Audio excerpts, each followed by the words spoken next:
बजवाली माता जी आराधना विनती प्रार्थना से पसंद होती है। पढ़ के आराधना कीजिए, प्रार्थना कीजिए, जगदम्बा से निवेदन कीजिए। आप जिस दुख से दुखी है, परेशान है, विचलित है, आपको अनेक प्रकार से रोग दोष घेर लिया है, आप परेशान है, आपको यारा पारा नहीं सूझ रहा है, ऐसे बजवाली माता जी ने आपकी कल्याण हेतु, कल्याण के लिए बजवा दरबार में बुलाया है। और आप भगत जनाकर बजवा दरबार माता जी की आराधना विनती प्रार्थना में लग जाइए। जगदम्बा आपका उद्धार कर देंगे, कल्याण कर देंगे और आपका दया और कृपा हो जाएगा। अब जिसके मांगने में जैसा भाव होगा उसी के अनुसार से भगत का कार्य सिद्ध होता है। जिस प्रकार से कभी कभी आप भगत यहाँ पर समझ नहीं पाते, आने वाले बहुत लोग आते हैं, बहुत लोग आए और चले गए, कि जो भगत यहाँ के भाव विचार को समझ जाता है, यहाँ के आदेशों निर्देशों को समझ जाता है, यहाँ से जुड़ जाता है, लग जाता है, उसका कल्याण हो जाता है। माता उसको अपने भक्ति प्रदान कर देती है। यानी भगत एक समस्या को लेकर के आता है, अपने दुख सुख को लेकर के आता है और माता जी उसका कल्याण कर देती है, दूसरों को ऐसा छुटकारा प्रदान कर देती है और अपनी भक्ति प्रदान कर देती है। और जब भगतों को भक्ति मिल जाता है, 8 साल 10 साल 12 साल 15 साल 20 साल भगत को व्यतीत हो जाता है, उसको पता नहीं चलता। जिस प्रकार से एक छोटा सा बच्चा जब अपने माता के नजर में सामने रहता है, वो कहाँ जा रहा है, क्या कर रहा है, उसकी दृष्टि पड़ती है, उसका देखभाल करती है। उसके बाद में जब वह बच्चा दूर हो जाता है, आंख से ओझल हो जाता है, गिर पड़ जाता है, चोट घाव लग जाता है, उसकी क्षति होती है, नुकसान होता है, तकलीफ होता है,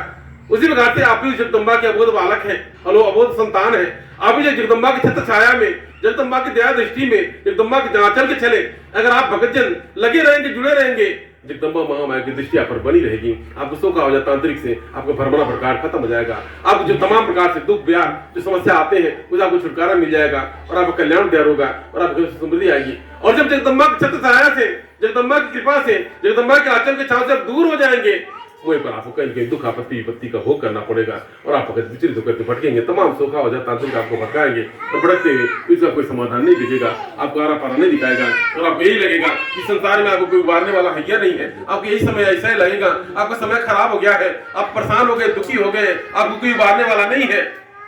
यदि ऐसा आपके समय में है, आपको विचलित होने की आवश्यकता नहीं है। बजवा दरबार से लगने के बाद में आप बहुत को अवगत कराया जाता है, आपको बताया जाता है कि आप भगत बजवाली माता जी के घर में कलश स्थापित कीजिए, उसको ज्योति जलाइए। माता जी के कलश स्थापित करने से, ज्योति जलाने से आप भक्तों के घर के दुख दरिद्रता दूर भाग जाती है। आप घर के देवी देवता सुवहित रहते हैं या फिर जो भी आपके ऊपर झापा रहा सेब रहता खत्म हो जाता है। ऐसी बजवाली माता जी की माया है।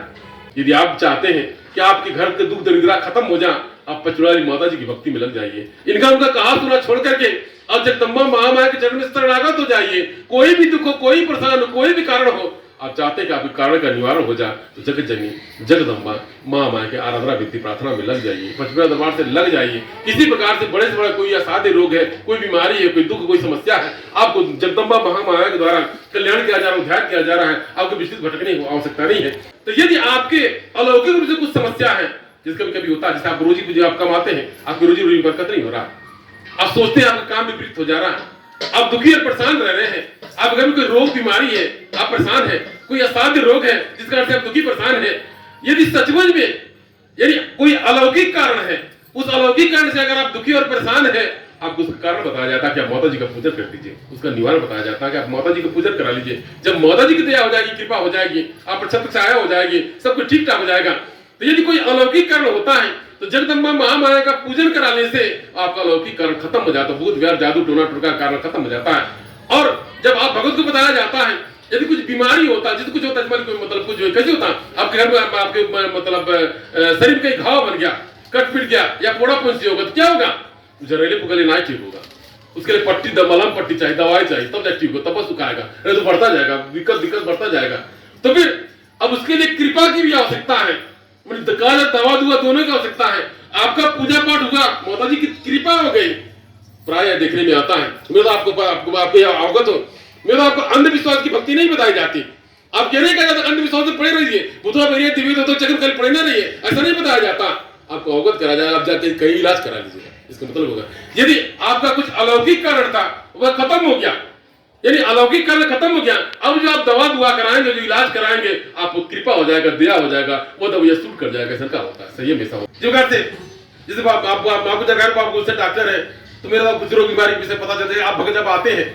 तो जाकर अगर आप कुछ बताते हैं क्योंकि बहुत ज्यादा प्यास लगा था, भूख लगा था, सुस्ती हुआ, चक्कर आवा था, चले मैं मन करता, मेरे को लगता है मतलब बाबू पूछा था भाई का लक्षण क्या है, बाबू बताते हो सकता उसको शुगर बताया जाता है। अभी तो पता नहीं कहाँ जाया गया था, भगवाना कहीं जाया गया था, ऐसे किसी वैक्सीन का लक्षण था, बता रही थी कि मतलब कैसे नहीं बा, मतलब हमें सोखा लोग बताओ था कहना ना पूजा चढ़ाओ कैसे करके, अगर सोखा कारण है वो डॉक्टर ने कहा है तुमको शुगर भाई वो तो कहा तुमको शुगर हुआ जाकर इलाज कराओ तो मतलब उसका समाधान हो जाएगा। कहता कि हाँ डॉक्टर बताओ तो सोखवा लगे कौन जरूरत बा, तो डबल पैसा खर्चा के कौन जरूरत बा, अरे परहेज कर मत तो परहेज कर, जो इलाज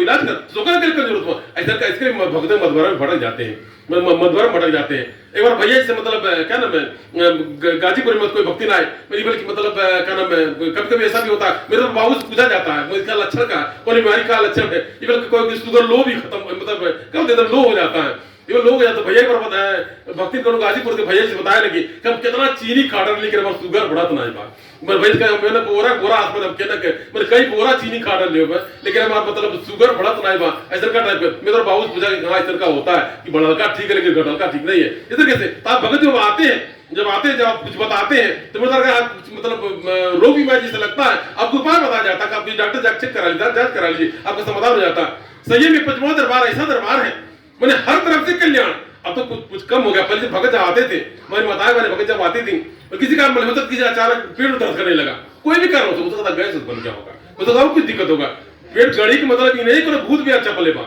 या कुछ उल्टा सीधा करने मतलब ही नहीं है। जब पेट दर्द करता पहले हमको लगता गवार रूप में लगता है जब से दुल्हन आती है मतलब इस तरीके से पेट दर्द करता था बल्कि लगता सुखैती होता पर करे अरे दुल्हन एक पेट गड़ा सुखैती होता काम ले नहीं है रस लेकर कोई पीठ ठोक देले बा अचरा से घर का देवते दुल्हन बाटे उनके घर जीव चढ़ता रहा ना चढ़ता रहा ये बार देवते हलकार करता था तमाम प्रकार से।